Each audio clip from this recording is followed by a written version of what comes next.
Okay. Let me learn more.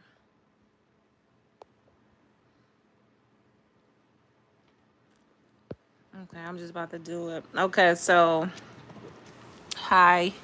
Hi everybody. It is currently 6:49 where I am at. Um we are reading the entire Bible in 2026, and to stay on track of that, I am using the Bible in 52 weeks. I literally got this when I first met Jesus in 2020, and I never put it to use. So I am putting it to use in 2026. I think I might have started it maybe in 2020, but I never finished. So we are finishing the entire Bible. And not to say I have not read the entire Bible, but not from front to back. I jump place to place. But this year we're doing front to back, reading the entire Bible. And this is a year-long Bible study. Each week we have questions at the end of the week. And yeah, that's how we're doing it so far. So yesterday I missed. So we are doing lesson Genesis 37 through 41 today. And I might come on here later at probably 11 p.m. to catch up, but they do have a catch-up day at the end of the week of each week. If you miss something, you can just use that. Like, I can do it tomorrow, but I think I'm gonna just catch up today. But let me start. So Genesis 37. Now this is Joseph. This is the story about Joseph. And Joseph is Jacob's son, Israel's son. And I think many people know the story of Joseph and his brothers, who really hated him and they sold him into slavery. They despised him because Jacob favored Joseph because he came from the woman that he loved. So let's get into it. Chapter 37, Joseph's dreams. Jacob lived in a land where his father had stayed, the land of Canaan. How you doing?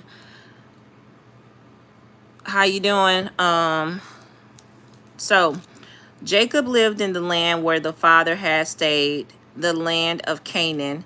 This is the account of Jacob's family line. So we're about to get into the account of Jacob's family. So Joseph, a young man of 17. So Joseph was only 17 when this story started. So he was a teenager. He was tending the flocks with his brothers, the sons of Bela and the sons of Zilpah, his father's wives. And he brought their father a bad report about them. So Joseph snitching on his brothers, right? That's one of the reasons why they just did not like him, especially the fact that their dad favored him as well. But you can just kind of see Joseph was a little like teacher's pet, so to say. So verse 3, now Israel loved Joseph more than any of his other brothers or other sons, because he had been born to him in his old age. And he made an ornament robe for him.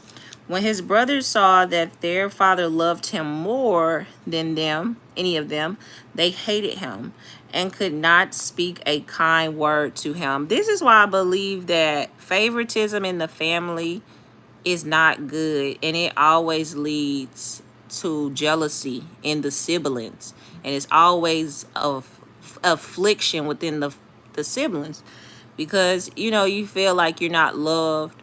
You feel like the black sheep of the family because of how your parents favorite others over the other. So as parents, like, we need to overcome that by the Spirit of God, because that favoritism stuff always leads to conflict.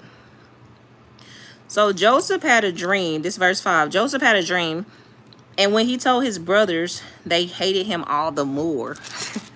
Not only that, the one that's favorite is most likely a little spoiled, okay? And a little prideful, because they are so favored by it. They think they can do nothing wrong. Like, even him, he was young, though. Joseph was young, so he just didn't have any discernment on how to talked to his brothers. He literally like boasted all of his gifts in front of them, though they hated him. So verse 6, he said to them, listen to this dream I had. We were binding sheaves of grain out in the field when suddenly my sheaf rose and stood upright, while your sheaves gathered around mine and bowed down to it. His brother said to him, do you intend to reign over us? Will you actually rule us? And they hated him all the more because of his dream and what he had said. They were some good interpreters, though. They knew dreams. They knew how to interpret dreams. Then he had another dream. This is verse 9. And he told it to his brothers. Oh, Jacob, how you doing? We literally reading a story about you. Well, more so about your Joseph. But Jacob is Joseph's dad. So then he had another dream and he told his brothers. He keep telling them.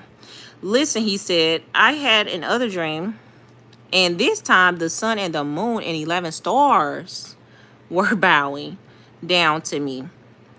When he told his father as well as his brothers, his father rebuked him and said, what is this dream you had? Will your mother and I and your brothers actually come to bow down to the ground before you? His brothers were jealous of him.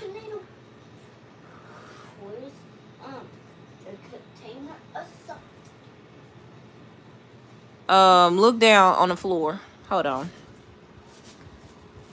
Look over there on the floor. By the bed, look.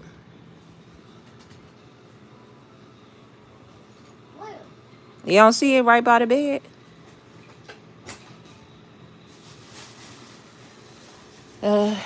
Pass me that. Who needs the salt? Jojo. What you need the salt for?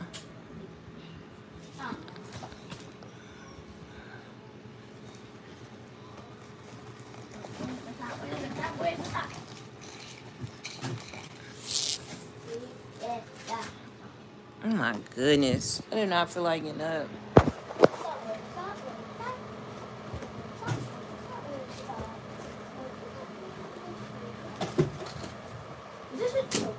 Stop. You're not looking. It's right there. Close the door. What are you here for? Just lay down and... Oh God. Are you here for that? Or to him? Make sure you bring it back. Hey, Princeton, come here, because you could get a whooping on this live.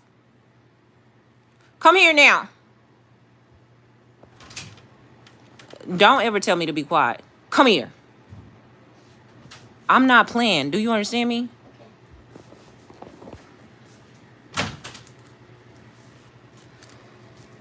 Gotta discipline these children. Where was I? So, he's talking about Joseph. Joseph. So, his brothers... Okay. I'm gonna just start right here. Verse 10.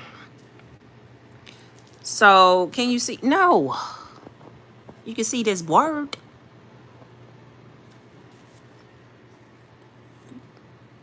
Put your kid on social media for everybody to see.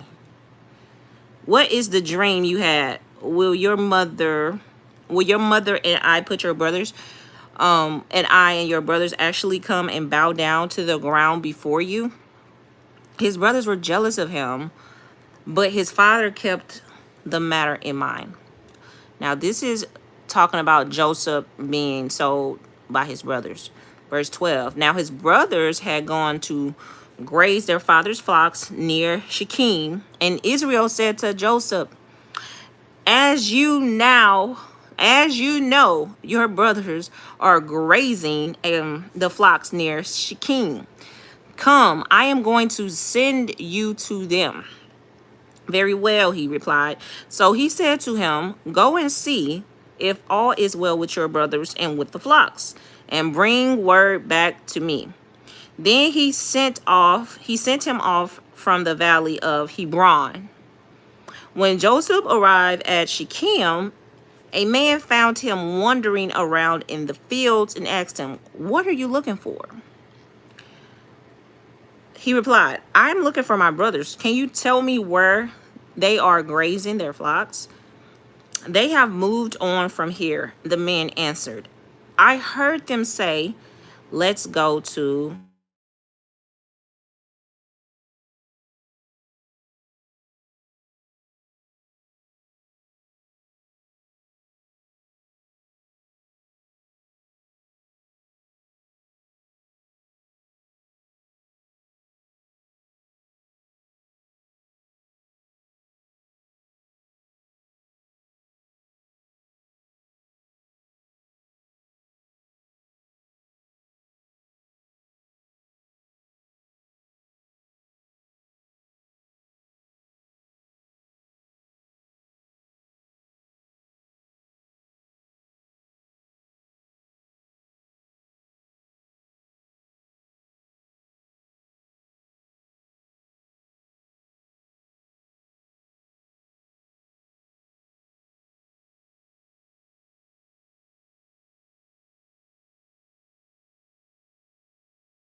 Where is this shrine prostitute? He said. Where did I leave? Where did I leave? Okay, where is this shrine prostitute who is beside the road at Enium? There hasn't been any shrine prostitute here, they said. So he went back to Judah and said, I didn't find her. Besides, the men who live there said there hasn't been any shrine prostitute here. Then Judah said, let her keep what she has, or we will become a laughingstock. After all, I did send her this young goat, but you didn't find her. About 3 months later, Judah was told, your daughter-in-law, Tamar, is guilty of prostitution. And as a result, she is now pregnant. Judah said, bring her out and have her burned to death. Wow. That was literally the wages of prostitution, burnt to death. As she was being brought out, she sent a message to her father-in-law. I am pregnant by a man who owns these, she said. And she added, see if you recognize whose seal and cord and staff these are. Judah recognized them and said, she is more righteous than I, since I wouldn't give her to my son Shelah, and he did not sleep with her again. Verse 27. When the time came for her to give birth, there were twin boys in her womb. Just like Jacob and Esau, here go another set of twins. So these are the second set of twins that we're really learning about. And they some kin to Jacob now. Okay, so they had twins running in the family.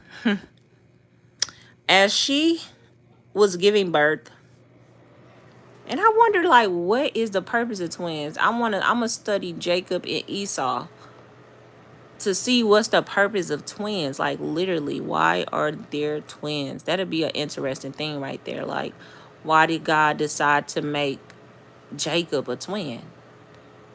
He said that he loved Jacob and he hated Esau. Maybe it was so you could see the comparison in, like, I don't know. So, verse 28. As she was giving birth, one of them put on his hand. So the midwife took a scarlet thread and tied it on his wrist and said, this one came out first, but when he drew back his hand, his brother came out. And she said, so this is how you have broken out. And he was named Perez. Then his brother, who had the scarlet thread on his wrist, came out, and he was named Zerah. Chapter 39, Joseph and Potiphar's wife. This is when we hear about fleeing from sexual temptation. Now, Joseph had been taken down to Egypt. We know that from the previous, the chapter before the last. Potiphar, an Egyptian, who was one of Pharaoh's officials, the captain of the guard, brought him from the Ishmaelites who had taken him there. The Lord was with Joseph so that he prospered, and he lived in the house of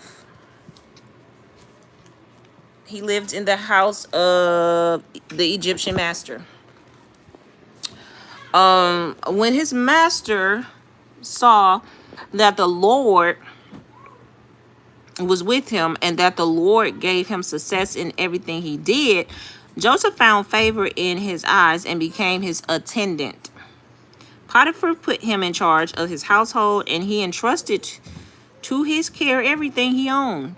From the time he put him in charge of his household and of all that he owned, the Lord blessed the household of the Egyptian because of Joseph. The blessing of the Lord was on everything Potiphar had, both in the house and in the field. So Potiphar left everything he had in Joseph's care. Hey, stop knocking on the door like that. With Joseph in charge, he did not concern himself with anything except Who just opened that door? Princeton.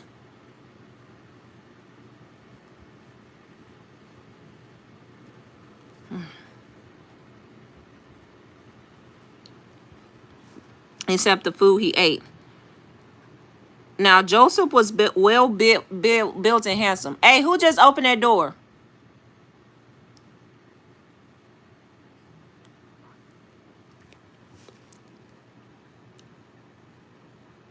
Now Joseph was well built and handsome, and after a while his master's wife took notice of Joseph and said, "Come to bed with me."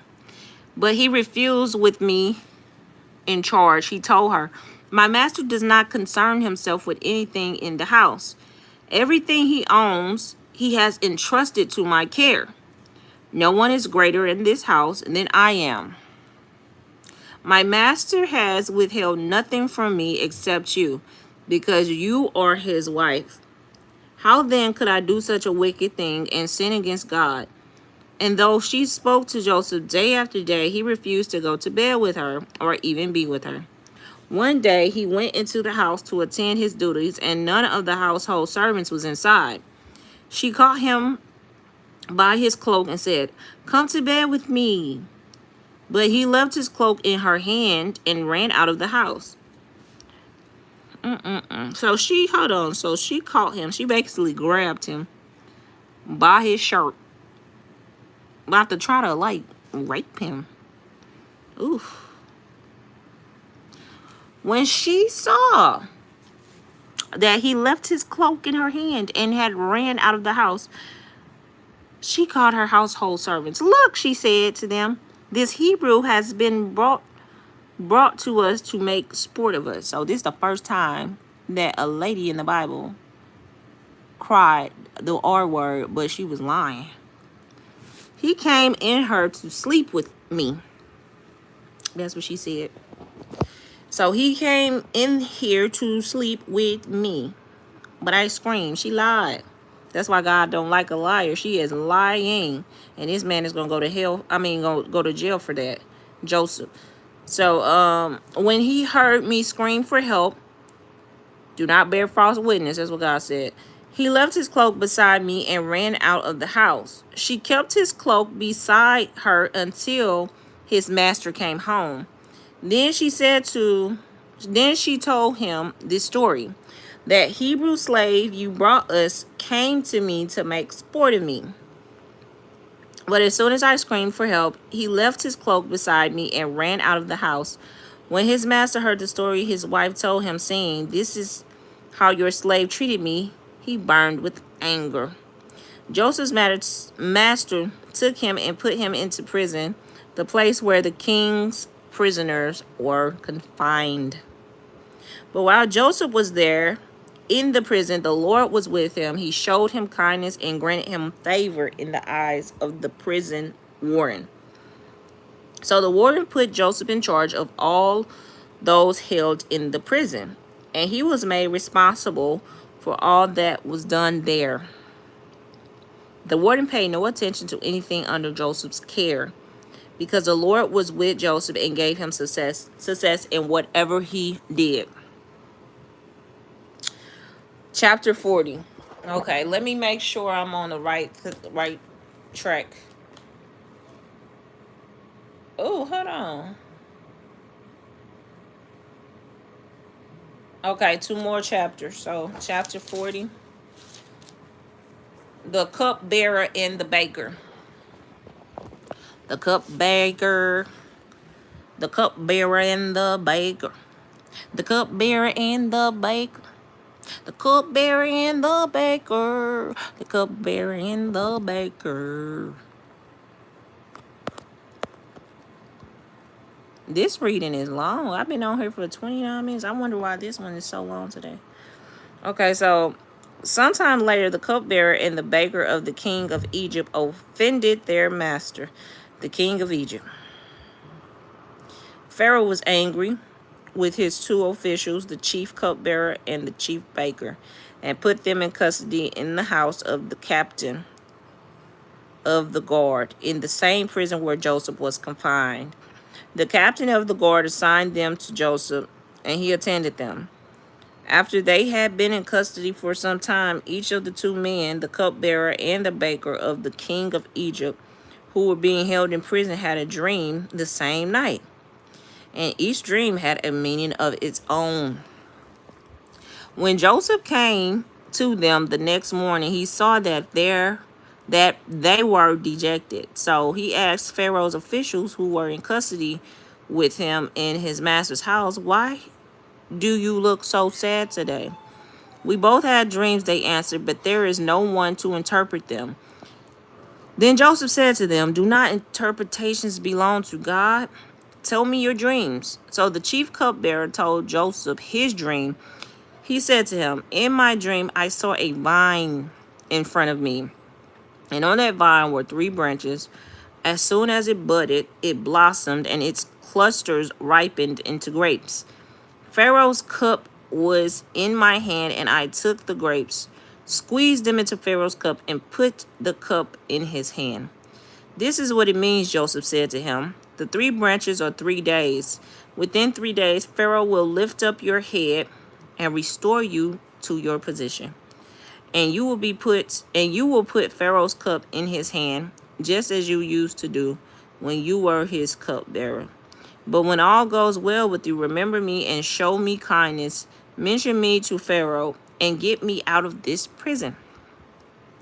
I was forcibly carried off from the land of the Hebrews, and even here I have done nothing to deserve being put in a dungeon." When the chief baker saw that Joseph had given a favorable interpretation, he said to Joseph, "I too had a dream. On my head were 3 baskets of bread. In the top baskets were all kinds of baked goods for Pharaoh, but the birds were eating them out of the basket on my head." "This is what it means," Joseph said. "The 3 baskets are 3 days. Within 3 days, Pharaoh will lift off your head and impale your body on a pole, and the birds will eat away your flesh." Now the 3rd day was Pharaoh's birthday, and he gave a feast for all of his officials. He lifted up the head of the chief cupbearer and the chief baker in the presence of his officials. He restored the chief cupbearer to his position so that he once again put the cup in Pharaoh's hand. But he impaled the chief baker, just as Joseph had said to them in his interpretation. The chief cupbearer, however, did not remember Joseph. He forgot him after all of that. Chapter 41. Joseph is placed in charge of Egypt. This is the last chapter for tonight, or for this session. So, Pharaoh's dreams. When 2 full years had passed, this is 2 years, okay? Pharaoh had a dream. He was standing by the Nile when out of the river there came up 7 cows, sleek and fat, and they grazed among the reeds. After them, 7 other cows, ugly and knot, came up out of the Nile and stood beside those on the riverbank. And the cows that were ugly and knot ate up the 7 sleek. I don't want you on here, boo-boo. And did you open that door right there? Yes, you did. No, I didn't. So who opened it? I don't know. Close the door. Because I only know that Alex came up there. Okay. Well, can you close the door for me, please? You probably did it. I hope that wasn't you, because you were going to get in trouble. No, put that down. Put that down. Okay, put that down too. Now.